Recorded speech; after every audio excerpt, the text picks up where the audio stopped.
નમસ્કાર દર્શક મિત્રો, આપ જોઈ રહ્યા છો બુલેટિન ઇન્ડિયા અને હું આપની સાથે મનોજ। બુલેટિન ઇન્ડિયાની ખાસ રજૂઆત ખેતી મારું સ્વાભિમાનમાં આપ સૌનું સ્વાગત છે। તો દરરોજ આ ખેતી મારું સ્વાભિમાન કાર્યક્રમ અંતર્ગત દરરોજ એક નવા વિષયને લઈને આપ સમક્ષ આવવાનું થાય છે। ખાસ કરીને ખેડૂત મિત્રો કે જેમના મનમાં અનેક ખેતીને લઈને પ્રશ્નો હોય છે, અનેક સમસ્યાઓ હોય છે, તો તેને લઈને અમારા થકી આ ખેડૂતોના પ્રશ્ન છે તેનું નિરાકરણ આવે, તેના જવાબો મળે, તેના માટે અમારો આ નાનકડો એક પ્રયત્ન છે।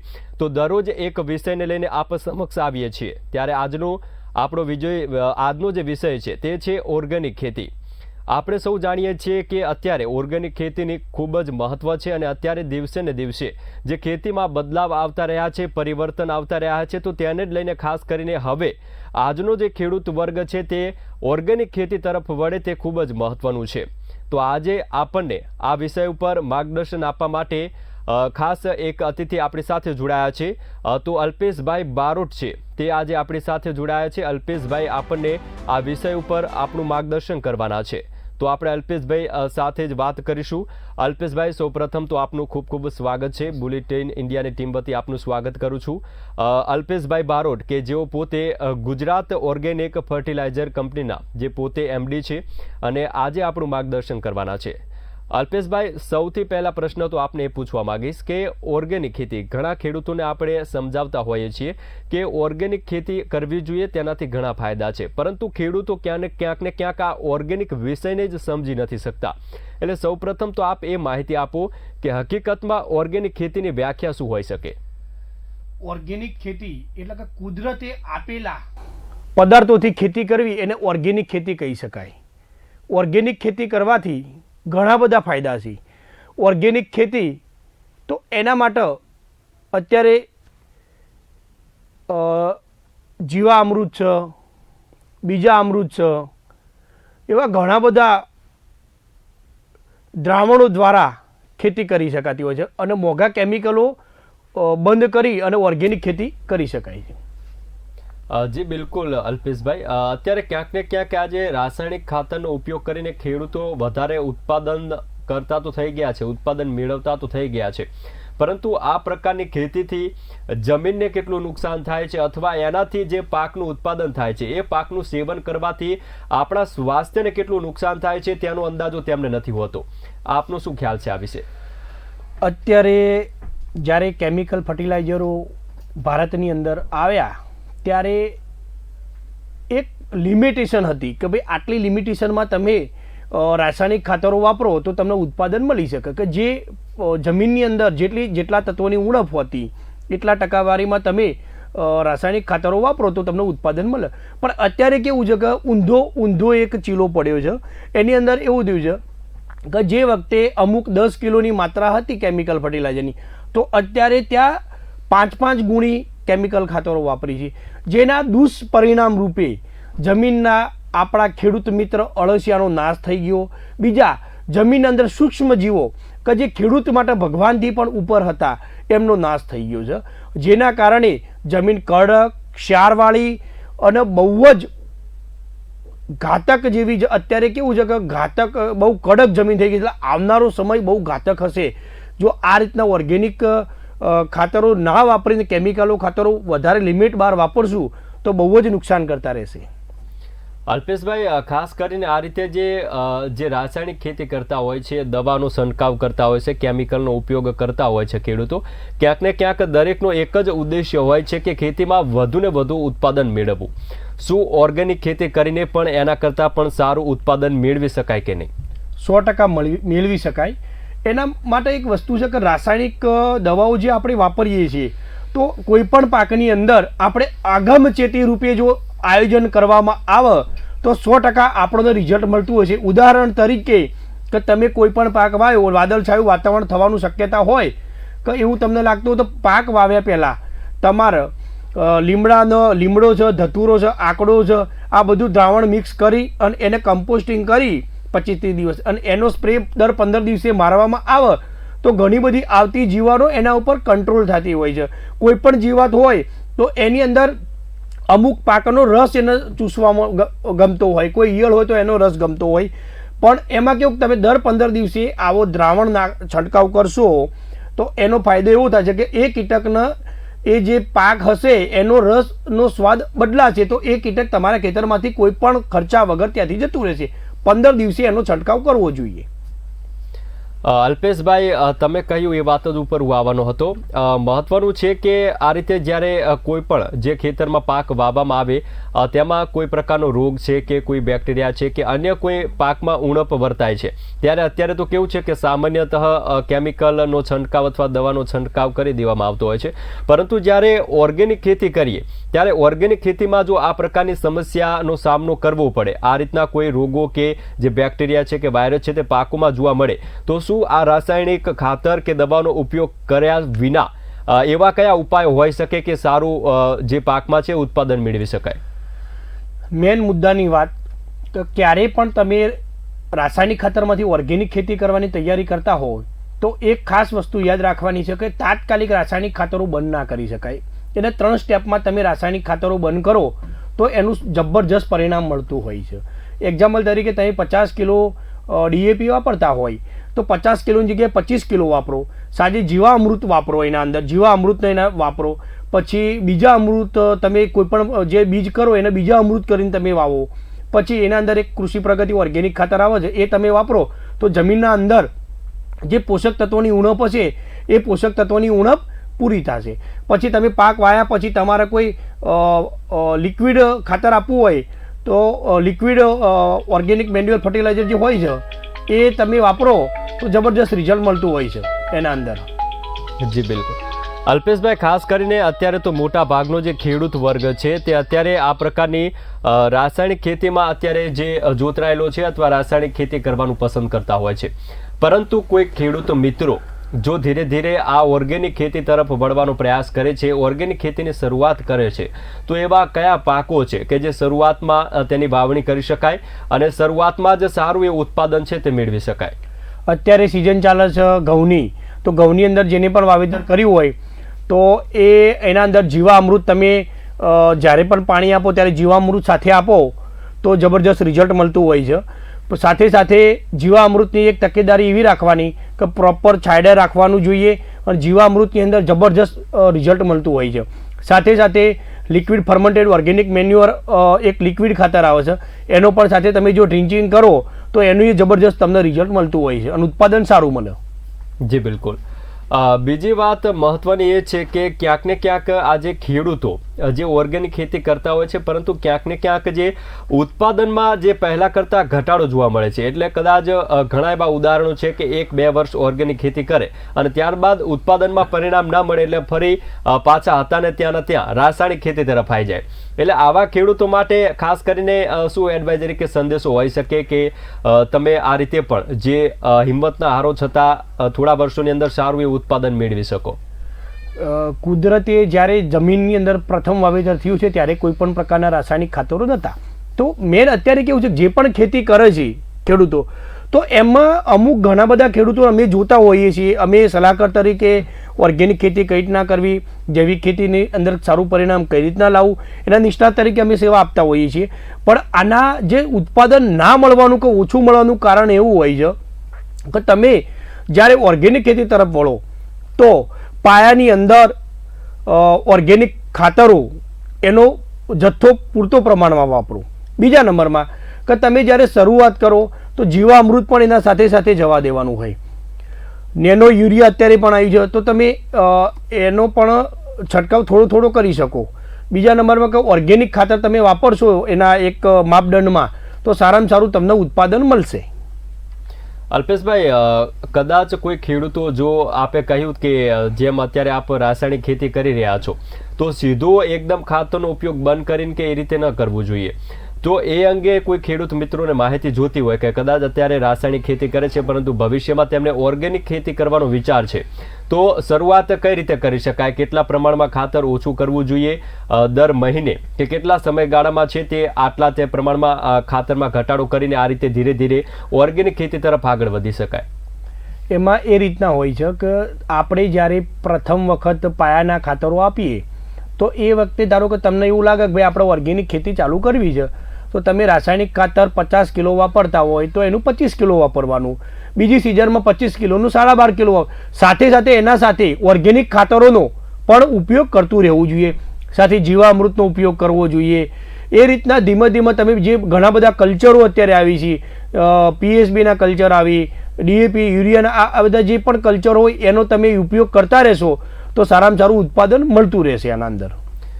બીજી મહત્વની વાત એ છે કે અત્યારે જે ખાસ કરીને ઓર્ગેનિક ખેતી તરફ વળવાના પ્રયાસો છે તેની પાછળ ઘણા બધા કારણો છે તે જવાબદાર છે.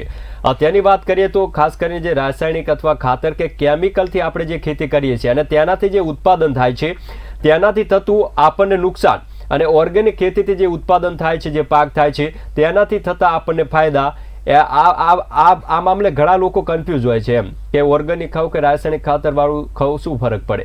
તો આ મુદ્દે થોડો પ્રકાશ પાડશો.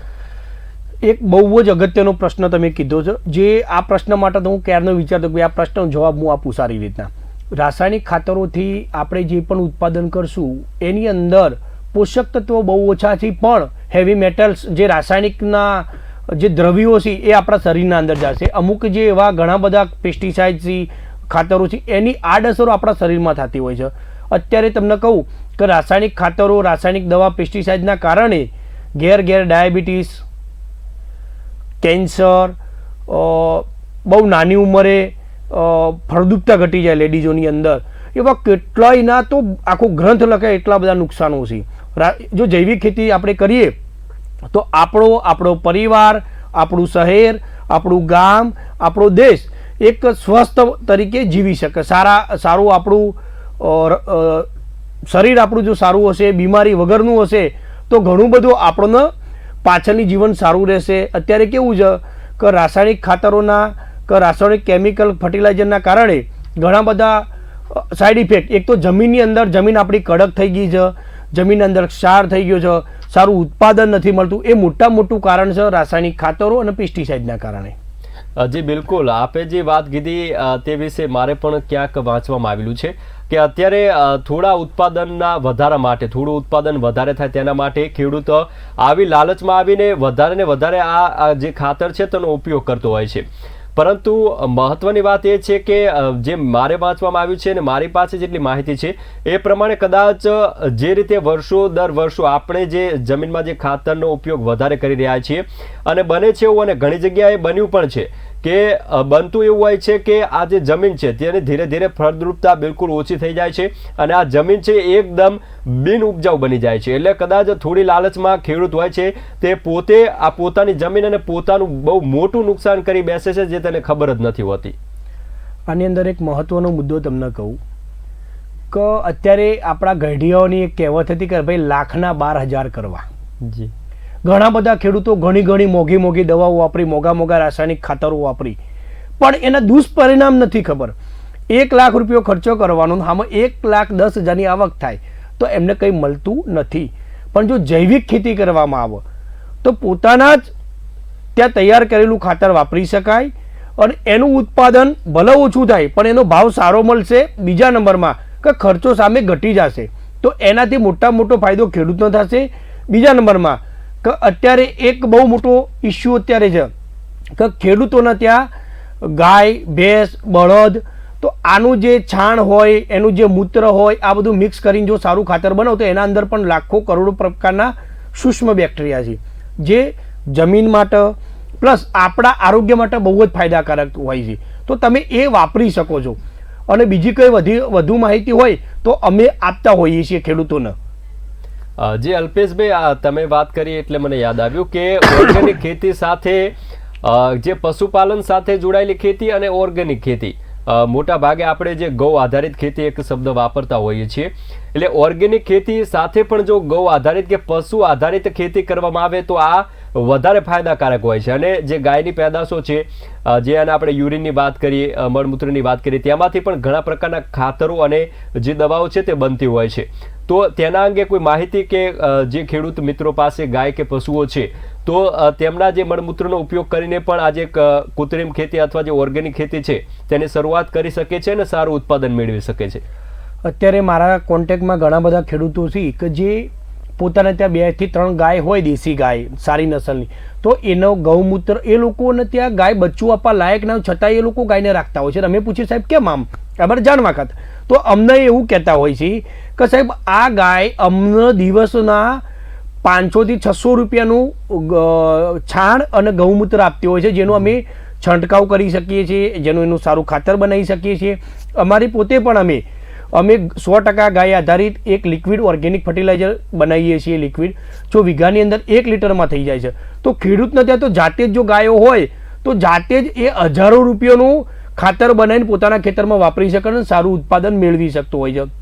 અત્યારે હું જે ઘણી બધી કંપનીના ભરમાવામાં આવી અને ખેડૂત ખોટા ખર્ચા કરતો હોય છે, જે 10-10 હજાર રૂપિયા લીટરની દવાઓ છંટકાવ કરતા હોય છે, મોંઘા ખાતરો, જે આપણા દેશને પણ નુકસાન કરતા છે, જે વિદેશી હુડિયામણને જે નુકસાન થાય છે, વિદેશમાંથી જે આપણે ઇમ્પોર્ટ રાસાયણિક ખાતરો કરીએ છીએ તો એ આપણા દેશને પણ નુકસાન છે. આપણા દેશને નુકસાન એટલે આપણા પોતાના ખેડૂતને નુકસાન છે. જો ખેડૂત જાતે જ બધું જાતે જ ખાતરો બનાવતો થઈ જાય તો જબરજસ્ત રિઝલ્ટ મળે. અને બીજું કે આપણા દેશની અંદર જે દેશી ગાયોનું સંવર્ધન પણ થાય, જે આખલા પણ સારા, બળદ પણ સારા રહેશે અને ઉત્પાદન પણ સારું આવશે અને આવનારી પેઢી પણ મજબૂત રહેશે, રોગ પ્રતિકારક શક્તિનો વધારો થશે. અત્યારે તમે જોયું તો જે કોરોનાની અંદર જે સૌથી વધારે નુકસાન જેને થયું કે જે પોતાની બોડીની અંદર સારી મજબૂત રોગ પ્રતિકારક શક્તિ નથી એ લોકોને બહુ જ તકલીફો પડી. તો આપણે જોયું, આપણે પોતે જ હળદરનો ઉપયોગ કરતા હતા, મસાલાનો ઉપયોગ કરતા હતા. એ રીતના આપણા ખેતીની અંદર જો જૈવિક ખાતરોનો, ઓર્ગેનિક ખાતરોનો ઉપયોગ કરશું, જાતે ગાય આધારિત ખાતરનો ઉપયોગ, ગાય આધારિત છાણ છે, ગૌમૂત્ર, એનો ઉપયોગ કરશું તો જબરદસ્ત ઉત્પાદન મળે જ છે. ખેડૂત ભાઈઓ, આપને પોતાને પણ એક વિશ્વાસ રાખવાનો રહેશે કે ભાઈ હું જે આ કરું છું એમાં 100% રિઝલ્ટ મળશે મને. જી બિલકુલ. વચ્ચે મારે ક્યાંય વાંચવામાં આવ્યું હતું કે આપણે જે અત્યારે જે પશુઓને જે ગોબર ને બધું હોય છે, આપણે જેને છાણ કહીએ છીએ, જે બીજા દેશો છે તે ભારતથી તેમના દેશમાં અત્યારે જે આ ખાતર છે મંગાવે છે. આપણે જે જમીનને નુકસાનકારક છે તેવું ખાતર વિદેશમાંથી આપણે ભારતમાં લાવીએ છીએ. એટલે ક્યાંક ને ક્યાંક આપણી પાસે જે છે ત્યાંની જ કિંમત આપણને નથી, એવું કહી શકાય એના પરથી. બહુ જ સારી વાત કરી તમે. મારા ત્યાં પણ અમે પણ અત્યારે વિદેશમાં ઇમ્પોર્ટનો અમારા બહુ મોટો ઓર્ડરો મળી ગયેલા છે. અત્યારે મોટી વસ્તુ છે કે વિદેશમાં શું કરીએ તો સારું ઓર્ગેનિક ખાતર મળી જાય, એ માટે સાઉદીના દેશો, એ ઘણા બધા દેશો અત્યારે ભારત આમાં મીટ માંડીને બેઠેલા છે. તો અત્યારે જો આપણે તો શું કર્યું છે કે માના મેકીને માસીના કન અપેક્ષા રાખવા માંડ્યા છીએ, એના કારણે બહુ મોટું નુકસાન છે. અને જો ટૂંક સમયની અંદર આપણે નિચેતીએ તો એટલું બધું ખરાબ પરિણામ આવશે કે આપણા ખેતરની અંદર આકડીઓ પણ નહીં ઉગે. અત્યારે યશસ્વી શ્રી મોદી સાહેબનો પણ અત્યારે આ મંત્ર છે કે ભાઈ જૈવિક ખેતી કરો, પોતાના ખેતરનું પોતાના ખેતરમાં વાપરો. શ્રી આચાર્ય દેવવ્રતજી પણ આના બાબતે જબરજસ્ત તટસ્થ તરીકે કામ કરી છે. તો એમને પણ હું અત્યારે અભિનંદન આપું છું કે તમે આટલી જાગૃતતા લાવી. બીજા નંબરમાં કે જો ઓર્ગેનિક ખાતરો આપણા પોતાના જ અંદરથી વાપરી આપણે સમજવાની જરૂર છે. અત્યારે જે રીતના આપણે આજુબાજુમાં જે જડીબુટીઓને આપણે નથી જાણતા, વિદેશમાંથી આપણે વસ્તુ લઈને એને આપણે વાપરીએ છીએ, તો આપણા પોતાની વસ્તુને સમજવી પડશે, વિશ્વાસ રાખવો પડશે. ગાયના 1 ચમચી છાણની અંદર કરોડો બેક્ટેરિયા હોય છે, જે માણસ માટે, જમીન માટે અને પ્રકૃતિ માટે બહુ જ ફાયદાકારક હોય છે. તો મિત્રોને મારા 2 હાથ જોડીને વિનંતી છે કે પોતાની ગાય આધારિત ખેતી કરો, 100% રિઝલ્ટ મળે છે. અમારા કન હજારો ને લાખો ખેડૂતો કોન્ટેક્ટમાં છે કે જે ગાય આધારિત ખેતી કરી છે, ઓર્ગેનિક ખાતરો વાપરી છે, 100% રિઝલ્ટ છે, 100% સંતોષકારક છે. જી અલ્પેશભાઈ, તમે તો આ ફિલ્ડ સાથે સતત જોડાયેલા છો, ઘણા ખેડૂતોને, લોકોને મળવાનું થતું હોય છે, પરંતુ છેલ્લા કેટલાક સમયના જે નિરીક્ષણ પરથી કહી શકાય કે હવે ક્યાંક ને ક્યાંક ખેડૂતો છે તે હવે ઓર્ગેનિક ખેતી તરફ વળ્યા છે. હવે આ ખેડૂતો છે આ વિષયને સમજી રહ્યા છે, શું કહેશો? અત્યારે જાગૃતતા જબરજસ્ત આવી છે ખેડૂતોની અંદર, પણ એમાં કેવું હોય છે કે મોટા ખેડૂતો હોય તો મોટા ખેડૂતોની અંદર છાણિયું ખાતર મળતું નથી, જીવામૃત બનાવવાનો ટાઈમ હોતો નથી. તો અમે પોતે પણ ઓર્ગેનિક ખાતર સારા પ્રકારનું બનાવીએ છીએ, કૃષિ પ્રગતિ ઓર્ગેનિક ખાતર. અમે પછી લિક્વિડ ખાતર પણ અમે બનાવીએ છીએ, જે 100% ગાય આધારિત હોય છે. એના અંદર કરોડો બેક્ટેરિયા હોય છે, જે અમારું લિક્વિડ ફર્મેન્ટેડ ઓર્ગેનિક મેન્યુઅર કૃષિ પ્રગતિ હોય છે, જે જબરજસ્ત રિઝલ્ટ આપતું હોય છે. અત્યારે જે ઓર્ગેનિક ખાતરો તમે જો વાપરશો અને રાસાયણિક ખાતરો ધીમે ધીમે ઓછા કરી અને આ તરફ વળશો તો ખેડૂતને જ ફાયદો છે અને ખેડૂતને 100% રિઝલ્ટ મળતું હોય છે. અમારે તો ગુજરાતની એકમાત્ર એવી કંપની છે સાહેબ કે અમે ખેડૂતોને સામેથી કંઈક સાહેબ અમારી ફેક્ટરી પર વિઝિટ કરવી હોય તો તમે ગમે ત્યારે આવી શકો છો, એટલું અમે પારદર્શક કામ કરીએ છીએ. જી બિલકુલ અલ્પેશભાઈ, આ વિષય એવો છે ઓર્ગેનિક ખેતી કે આના ઉપર તો કલાકોના કલાકો ચર્ચા કરીએ તો એ સમય ઓછો પડે, પરંતુ સમયની અવધિ છે એટલે એક છેલ્લો પ્રશ્ન તમને પૂછીશ કે ખાસ કરીને આ જે ઓર્ગેનિક ખેતી કરવા માંગતા ખેડૂતો છે, જે ઓર્ગેનિક ખેતી કરવા ઈચ્છે છે, છેલ્લે આપનો ટૂંકો સંદેશો એ લોકોને. એક તો જે પણ ખેડૂતોને ઓર્ગેનિક ખેતી કરવી હોય એને પોતાના ઉપર મક્કમ અને વિશ્વાસથી કરો. તમારે ત્યાં મોટી ખેતી હોય તો 1 વીઘાથી શરૂઆત કરો. તમારા પરિવાર માટે ઘઉં વાવો, બાજરી વાવો, અનાજ વાવો, શાકભાજી વાવો અને પરિવારથી શરૂઆત કરો.